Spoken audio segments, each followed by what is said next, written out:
Hello friends, Ben.o.cichlid here. Thank you so much for tuning in. I did a survey on my YouTube channel. They have a thing called the community page and you can do surveys. And I asked two questions. I asked, what fish will you never buy again? Never ever. And include why in the comments if you can. And what fish are you absolutely going to buy if you can ever find one? So I was asking about a unicorn fish, like what's the unicorn fish you've been looking for? For me, if you follow my channel, you know it was my my albino acaras. I've been looking for those for a while, and I also recently have added some Congo tetras to the mix. Both of those are fish that I've had interest in for quite some time. Just really couldn't figure out how to get them into the fish room, but let's see what some of these answers revealed. And I'd like to hear from you also, like what are the fish that you think that you'll never buy again, and why? And what are the ones that if you had a chance, you'd snatch it up immediately if you found one? I'd certainly like to know what those are and why. Why did you choose that particular fish? I can't go over all the comments. There were a lot of responses to the survey, but I'll cover some of them. One of them answered Stefano. Now it's Stefano Charetis 5075 says one is peacocks. Too many territory disputes. Now you know what, I've got to agree with you. I've had like waves of haps, what people call predator haps, fish like these back here. And I've had peacocks at different periods in my fish keeping career, and I'll admit the peacocks, they're like a special kind of crazy, and sometimes they go on these killing sprees, and every morning you'd find a dead fish like torn to bits. So I agree with you. I agree with you on that one. So that's a fish he'll never have again. Has made a transition from a peaceful tank to a nightmare. Okay, so he was having peace in a tank and went to the nightmare of aggression. You know, a lot of folks will leave the African cichlid hobby, or sometimes they'll leave the hobby altogether because the amount of aggression, the amount of kill-off that occurs from the African cichlids, and I get it. I mean, it really takes a lot of the fun out of it. Carl Wagner's 9829 is saying aquarium gravel. I won't buy it again. If it's just the plain old pea gravel or sand, then I'll just buy the cheap stuff from Home Depot. I feel like $45 for specialized coarse sand is a little nuts for a 29-gallon tank. And don't get me started about the plant substrate. This is somebody who's saving money by going to the big box stores like Home Depot, Lowe's, local rock quarries, places like that. You can pick up suitable substrates at places like that. As a matter of fact, I think the substrate in the 90-gallon, which so many of you have commented on that you like, was actually a substrate that was picked up from like a big box store hardware type setting in California, brought to Tennessee by somebody who wanted to start a tank, and then they changed their mind. I ended up buying it from them.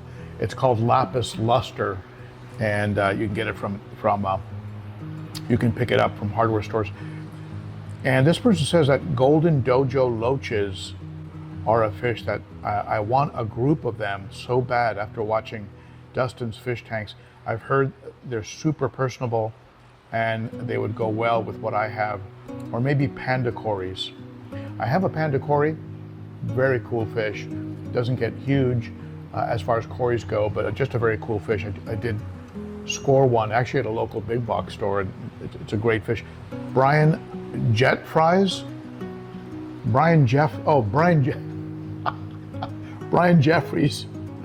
207 says rams, cannot keep them alive over 2 months. The only fish that I really struggle with. I love them, but I'll have to do it from a distance from now on. You know, I feel you, man. I've had the same problem with rams. I don't know why, and I'll admit I take it back. I had some golden rams here that I got from the cichlid shack over in Arizona, and they just didn't last that long. And I don't know if it's because I wasn't keeping the tank warm enough, maybe the pH was not right for the rams, and something, but they were beautiful. I loved watching them, and I hated to see them die. And so I feel the same way. Tiger barbs are also fish that I won't buy, just too mean for my tanks. And I've had some folks encouraging me to get tiger barbs, but I agree, they're very, very nippy, and I found that to be the case with all types of tiger barbs, right? The green ones, the standard, orange and black ones. I just don't think I'll be getting those. Well, we have another person, Robert Johnson, 25. Same thing. I'll never buying peacocks or haps again. Could never keep one fish from owning half the tank. The cleaner the water, the more it happened. So, well, maybe you need to let that tank go. Just let it get a little murky. And I get it. These guys back here are relatively peaceful, and I mean, my philosophy, if you watch my channel, if they're aggressive, yank them out, don't mess with it. Now he goes on to say, I'd love to find me some wild type of discus that are accustomed to harder water. I'm not even sure if that's possible, but I know if you buy discus that have been raised, locally, generation after generation, they can become acclimated. But I think the wild ones you're going to get are probably going to require a softer water. I suspect you probably have hard water where you're at, and that would have made it perfect for discus. I'm sorry, perfect for African cichlids, but not if they're killing each other, right? Frankie Fingers, 8047, again, ragging on the African cichlids. I'll never get a yellow Benga sunshine and Taiwan reef because they always die quickly. And I want to try a star sapphire if I find one for a decent price. Well, mine tended to last a while unless they got into an aggressive situation, in which case, yeah, they usually didn't last. And I agree on the star sapphire. They're beautiful, and the one that I owned, I loved that one. But at any rate, yeah, no, I hear you. James Green, 9372, never again, angelfish. Wow, angelfish. They tend to be pretty popular in the hobby. Need groups of 6 or more, ideal tank size over 30 gallons, territorial and aggressive, especially during breeding, maybe susceptible to disease, poor with nippy fish, need good water quality, and a short interruption of quality opens them to disease. It is a relative of the cichlids without many attributes that I prefer. So he is not getting angelfish. That sounds like it's final. It's a relative of, okay, and then, but if I found, he goes on to say, if I found green neon tetras, small, can fit in a nano aquarium, good with plants, hypnotic schooling behavior, affordable even for large groups, easy diet requirements, parameter tolerant, nice color. These were my favorite as a teenager, and a fish I'd love to have again. I kind of did that with the rasboras. The rasboras were a fish I had as a very young kid, and I was really happy to add them to my fish room again, just because it brought back so many fond memories of having them at one time. Jeremy Moore, 450, says he'll never buy any fin-nipping, plant-destroying fish like a Buenos Aires tetras. I have some of those right here, but they have plastic plants.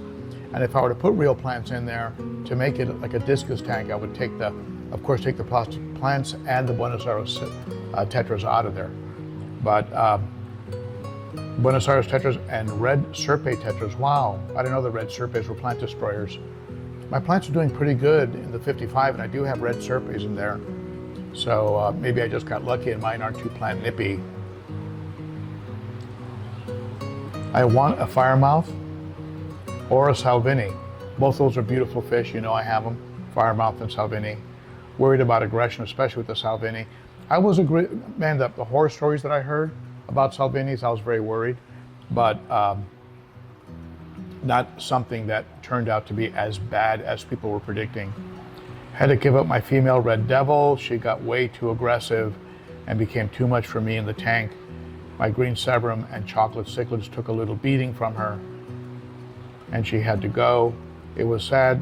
I took her to a local fish store, so hopefully she gets a better home. Dennis Pelig 7843, pleco, wouldn't get a pleco. Says I have two beautiful male and female bristlenose, but they poop worse than the African cichlids. I once had one. I had a standard green pleco, and I kid you not, it laid a poop one time that was probably 2.5 feet long, and the pleco was only like 6 or 7 inches. I couldn't believe it. Desert Fish 7750.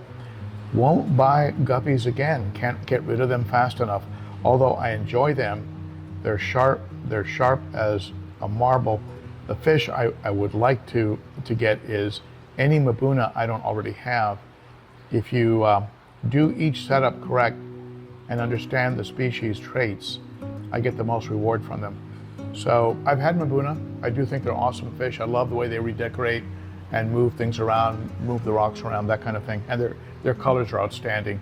And yes, if you do a lot of cave work and you have those built up caves, and it can be okay. They can get very aggressive.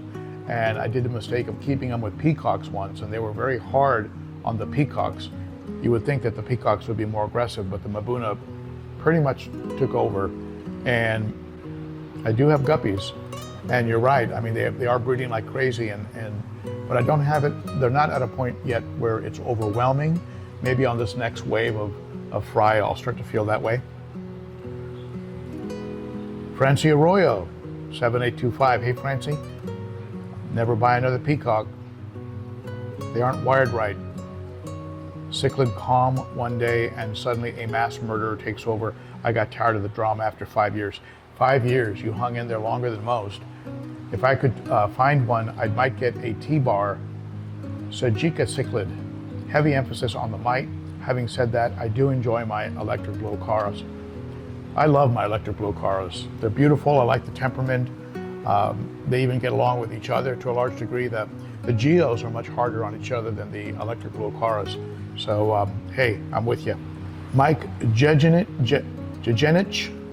PB5ZX, don't know what that means at the end there, but Apistos, had really bad luck with them. It's funny, in my last live stream, I talked about Apistos and contemplating putting Apistos in my 29-gallon, what used to be my betta tank, but now that the betta has moved on to fishy heaven, I was thinking of maybe putting some Apistos in there. Would like an OB peacock. They're always sold out at my local fish store. You're a brave man.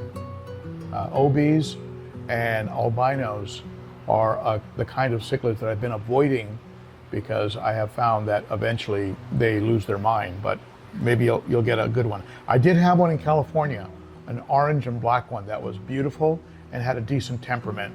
And so maybe you'll get lucky. Fish Dude 1343, I'll never buy a gourami again. For some reason, I have terrible luck with them. If I ever find them again, a blue harlequin rasbora. I got them from my local fish store. They said it was the first time in the last 6 years that they had them in stock. Wow, that sounds really pretty. Blue harlequin rasboras. I love my rasboras. I've never seen a blue one though. Very, very cool. Outdoor Wilderness 69, just to make sure that we offend everybody who's watching this video. Never getting a goldfish again. They make too much waste.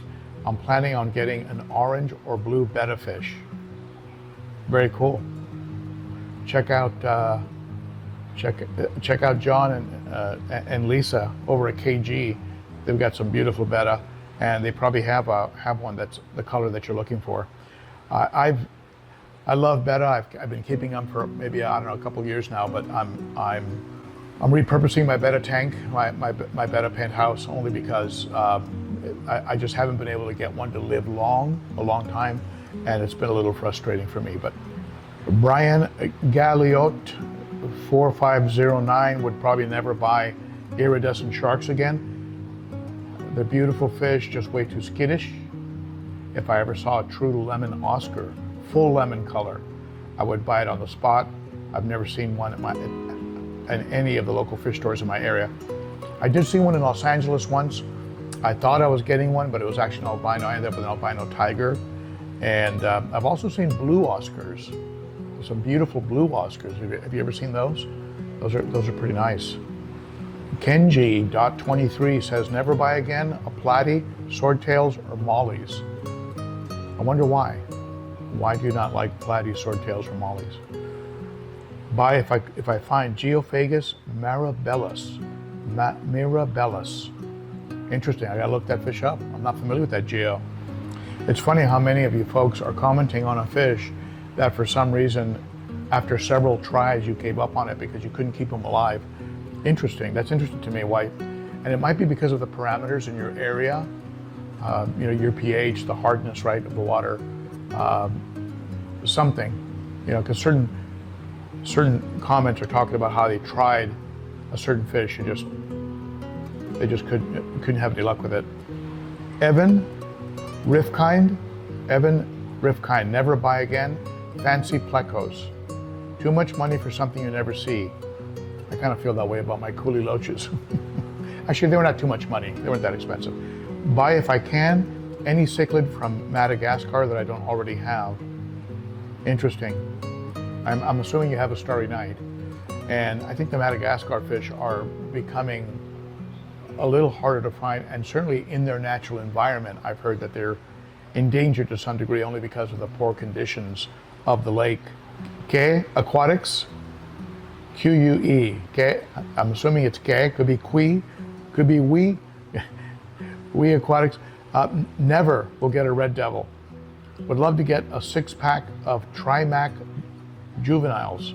Now, Trimacs get pretty big, so you must have a pretty big tank. Chili Happy says, silver dollars, I'll never buy again. Boring, and if a large group almost require target feeding, and they nip each other and stress the other fish out. Now, I haven't found that to be the case with my silver dollars. They just kind of school together, they just kind of hang out, and they're kind of a dither fish, but the circumstances that I'm keeping them in might be very different from the ones that you had. My silver dollars are in a tank where they're very subdominant, right? They're in with Oscars, Jack Dempsey's, green terrors, Salvinis, right? So they're very much in a subdominant position. So maybe that keeps them in check.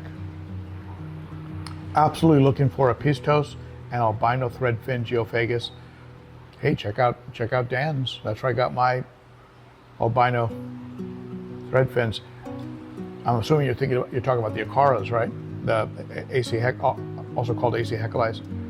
Love the nature of a pistos, and you can have a good group of them without stress, and the temperament and colors of the Geo are just magnificent. Yeah, really the Geos and the Acaras. Now the Acaras I don't think are classified as a Geo any longer. They're not really an earth eater, and if you watch them, you'll notice they never sift the sand, as opposed to the Geos, which are constantly sifting. But yeah, those are great choices, very, very good choices.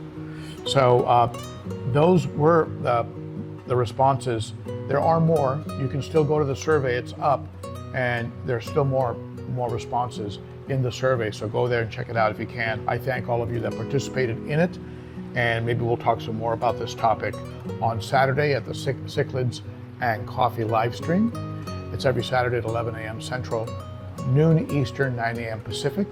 And if you'd like to support the ongoing creation of content on this channel, as well as trips to shows and shops and things like that, testing of products, that kind of thing, consider becoming a member of the Garage Gang, a Patreon supporter. And it really helps. It starts for as little as $3 a month. Those of you who are Patreons, thank you so much for your assistance. And if you'd like information on my best fish keeping tips, check out this playlist right here. If you'd like some information on water changes and everything to do with water changes, check this out here. I even have one on cichlid aggression. So before you give up on African cichlids, check out this playlist right here. And if you want to subscribe, hit me in the mug right here. Thank you, my friends. Bye-bye.